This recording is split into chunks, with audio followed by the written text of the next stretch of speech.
Hi again. We are going to continue with circular motion, building up from where we stopped. And right now we are going to look at, we have understood that all objects that are moving in a circular path are doing what we call, undergoing what we call circular motion.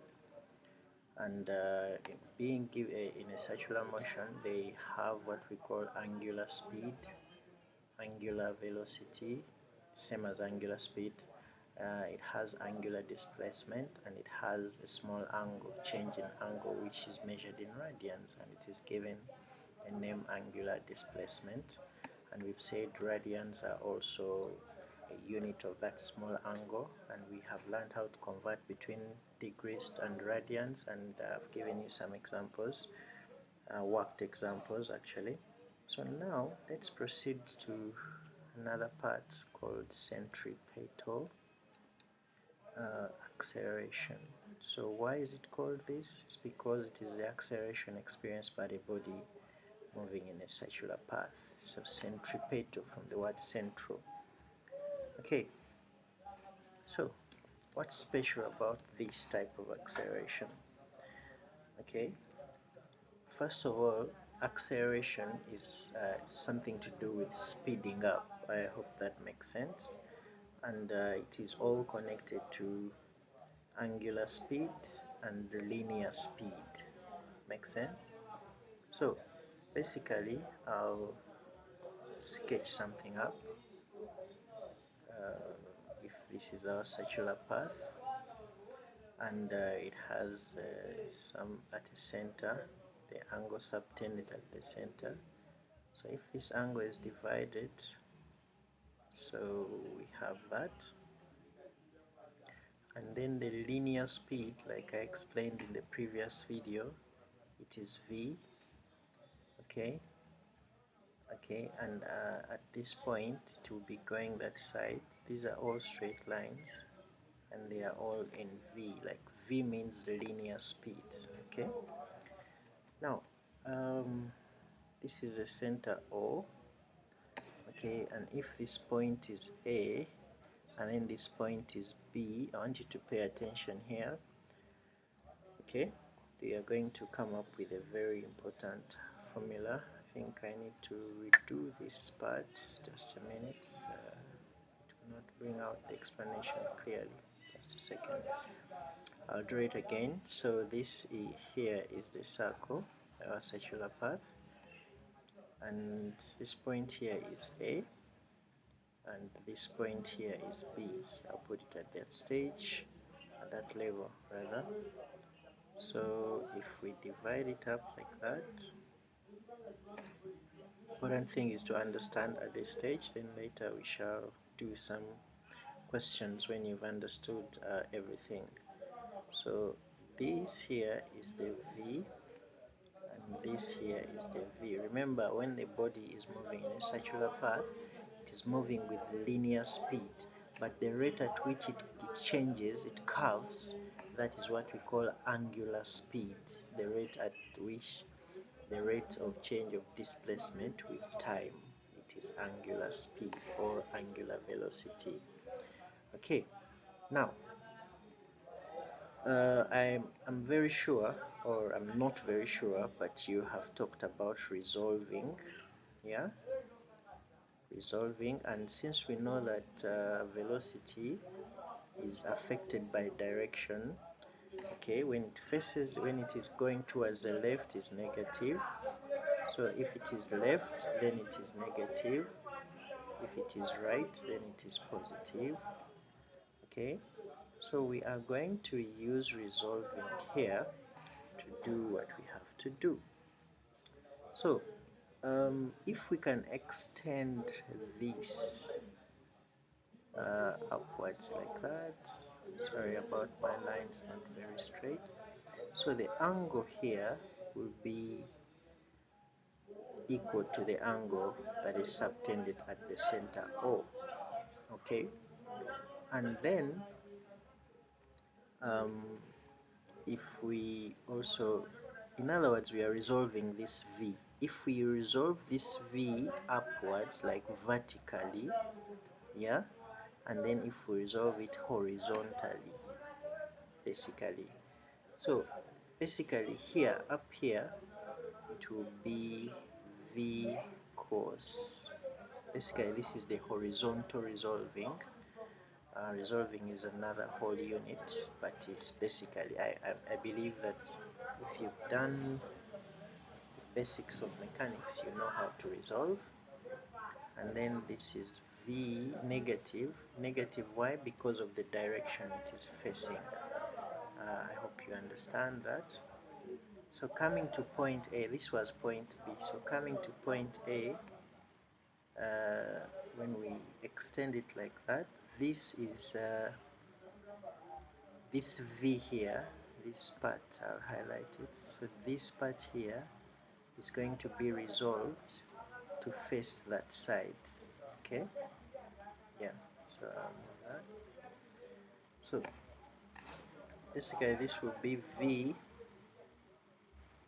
sine theta, and then if we resolve the same part going upwards to be the same as the one up there, it will be V cos theta. I'll explain briefly how this comes about, and it's not part of the working. I'm just explaining resolving just in case you forgot or you need to be reminded. I'll come up with a full. Okay, if we have, yeah, like that, and we have a V there.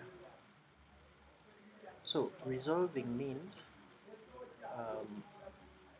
this V is in between, let me say, north and east. So if it is in between north and east, it means that there is a component of this V that is active in the north, and there's also a component of this V that is active in the east. So how do we get it? We use trigonometry. Okay, so we come up with this angle, this small right angled triangle. So if this angle between V and E is theta, so to get the horizontal component, the part of V that is active in the east, that is called the horizontal component. Okay, so the horizontal component, we just have to get cos. So cos of theta is the horizontal component, we call it the adjacent, divided by the hypotenuse.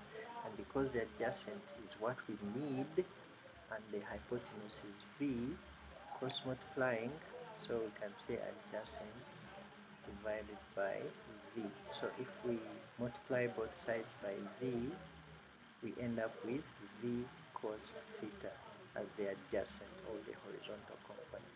So normally all horizontal components are V cos theta. The reason V cos theta is up here is this is the horizontal component, but remember this particular object is turning. Yeah, it is not like moving upwards or moving to the right or to the left. It is turning, making a circular path. Does it make sense? So basically this side becomes the horizontal and this side becomes the vertical because it is turning. Yeah, it is making a circular path. So I was explaining how we come up with these, and the vertical component will be V sine theta, because getting the opposite, sine is equal to sine theta is equal to opposites over hypotenuse, which is a V. So multiplying both sides by V, we get V. So this will be the vertical component. So basically, this is a small bit of resolving. So what we are doing here is resolving V. So what we are applying here is resolving V. I hope, let me zoom it a bit so that you can see. Hope this makes sense and it's not confusing at all. Alright? So, in math you will not be required to prove this, but I just felt it is important you understand how it comes about. Alright? So I'll explain its bits and pieces until I show you the final stage. Okay, so this aside, so that you can see. So this aside, it is aside. We are continuing with our derivations on this side here. Okay, so from linear acceleration, we know that acceleration is equal to change in v over change in t. Okay, like acceleration is change of velocity with time, or rate of change of velocity. So this is the one. So now we come and relate it to what we have here. So a, our acceleration will be change in v, because now it is going to be moving to the horizon, to the left, and before it was moving to the right. You see these v's, there is I highlight it, there is this moving to the right, and then there is this moving to the left. Does it make sense? Okay, so I'll undo that so that it doesn't make our work dirty. So moving to the left, we write it like that, minus what was moving to the right. Okay, this is change in velocity. Remember, it is not going upwards, it is curving. So basically what is causing the curving of the path is the component of velocity that has a sign. You understand? When I say sign, I'm talking about this. Okay, so divided by time. Okay, so this is acceleration. So simplifying further, we get, because this is negative negative, we get negative 2v sine theta over t. Okay, now remembering that, remember how we said that, I can just write something to remind you about the previous video. We said that change, I'm trying to make it easy. I think it was this equals omega t. Is it like that? So making t the subject, this means that t will be, remember the delta just means change, so you can leave it out or you can keep it. So like that. Okay, so this leads us, when I put two arrows, it is means the word okay, so when I put this arrow, it means the word implies. So this implies that we shall have t equals theta, but remember, remember omega, we had v is equal to omega r. So that means omega is v over r. So here we can write v over r, substituting the omega. And then reciprocals, using reciprocals, we can end up with this. Okay, so basically, so what we have on our final stage, we have t equals v r theta over v. Okay, so that is theta. Okay, but I'll write a condition here. I'll use a red color. But okay, the object's angular displacement, is 2 theta. I don't know if you understand this. Remember this, we divided it up. So there is a theta up that we like resolved the v for, and then there is a theta down that we resolved. So these negative v sine theta and v sine theta caused our change in velocity. You understand? So these 2 thetas is a total angular displacement. So it is 2 theta. So basically now what we have will be t will equal, so t will equal to 2r theta over v. Like this is r theta over v is t, so we just multiply it by 2 to get the time. Okay, Yeah, so after getting the time, we are continuing with our derivation, but we'll continue to the left, just continuing. Okay, so after that, we are now going to substitute into our equation. For a, this one, we're going to substitute in this one. So we shall now say a equals negative 2v sine theta, okay, this one here, divided by, now instead of t, we are now going to write 2r theta over v. I hope you're following, and I hope you really understand this.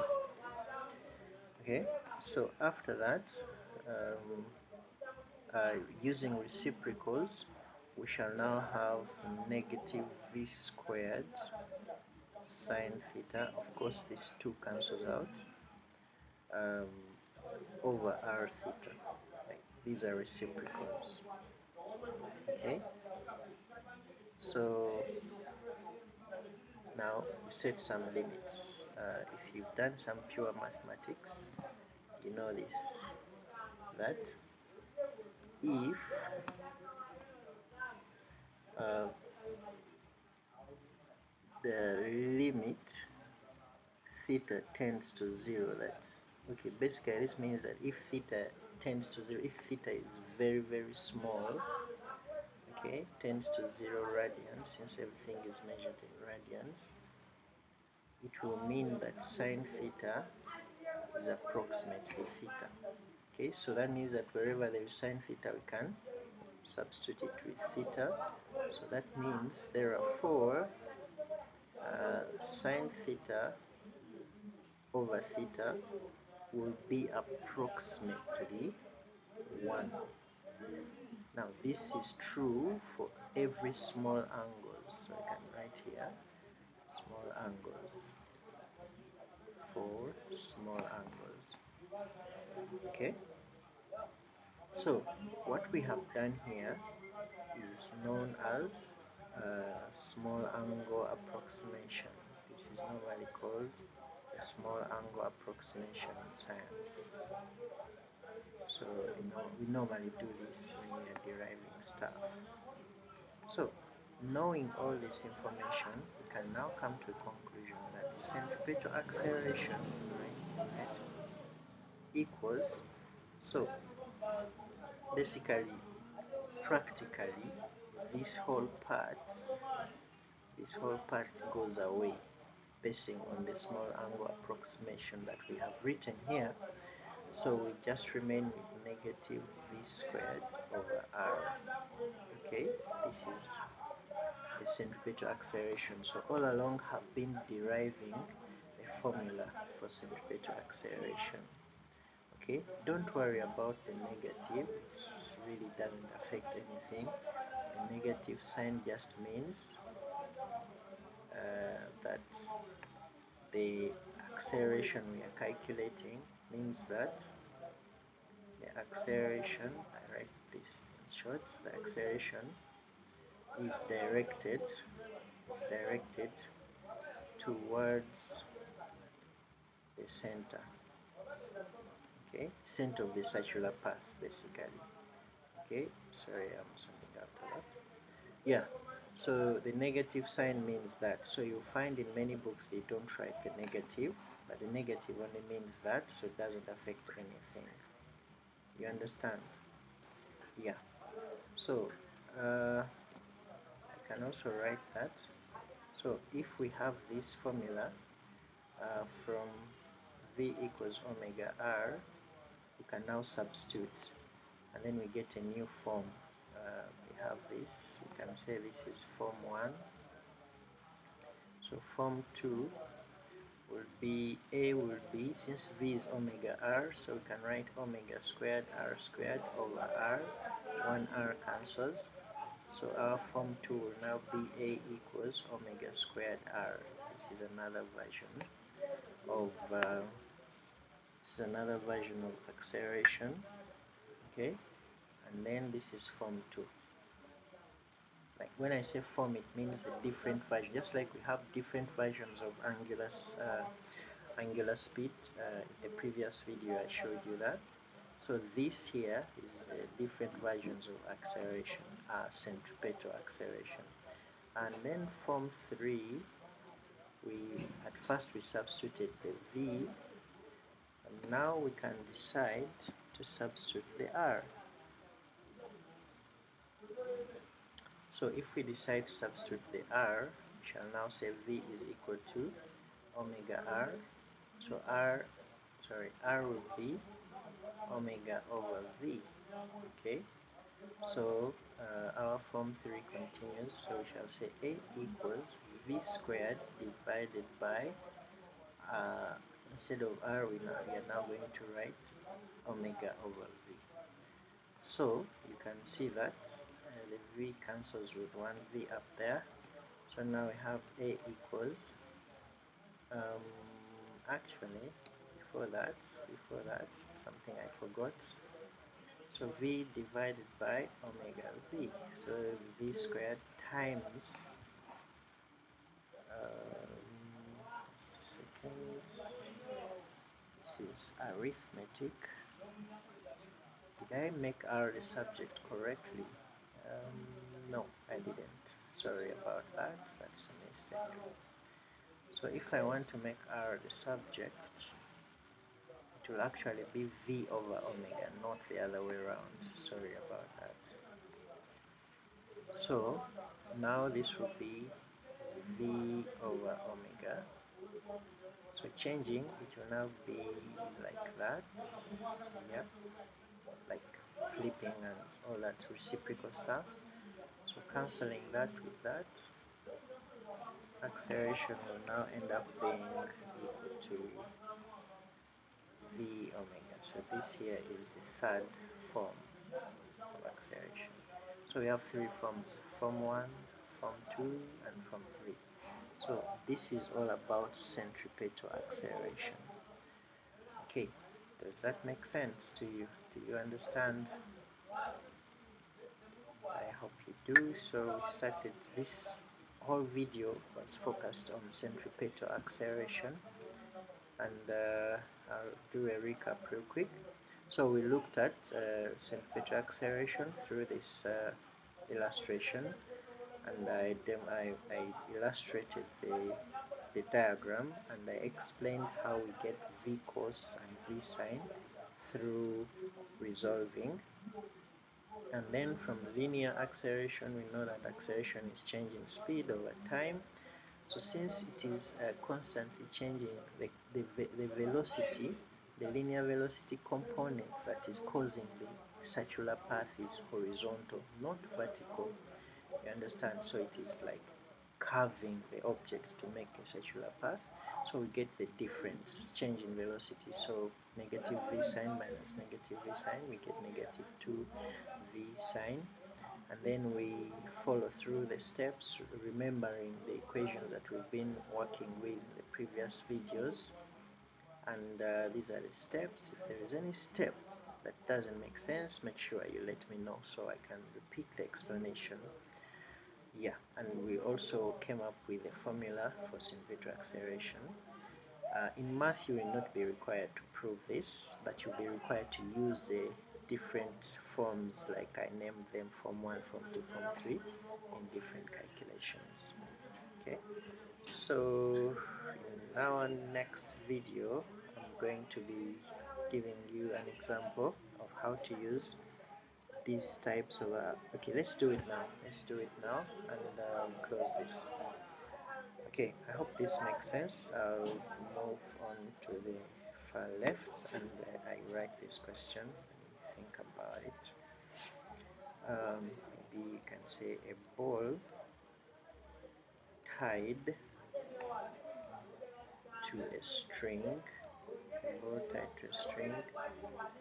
is rotating in a horizontal circle, okay, with a radius of 1.5 meters and angular speed of 3.5 remember it is measured in rads per second. Okay, calculate the centripetal acceleration. I write acceleration like that. If the radius was twice as large and angular speed was twice as fast.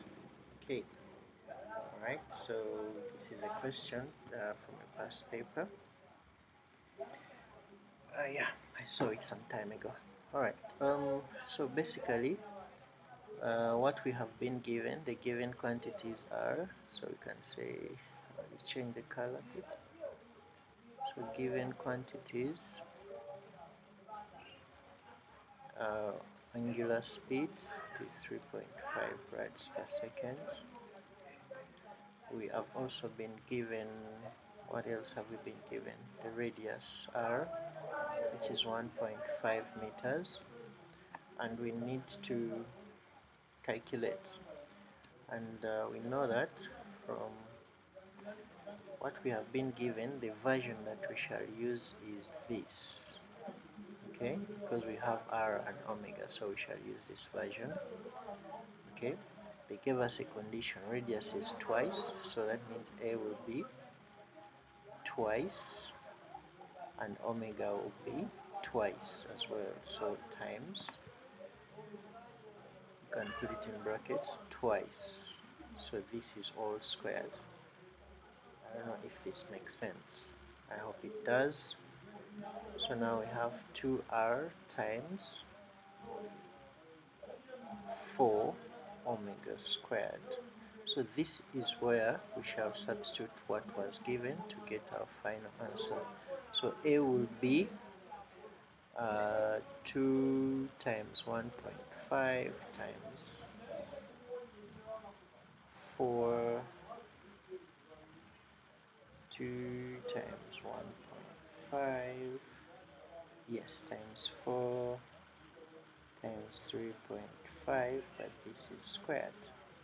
Okay, so basically working it on a calculator, we may end up with, let me check, yeah, okay, we may end up with 147 meters per second squared. So acceleration, this is the unit, so basically this is the application.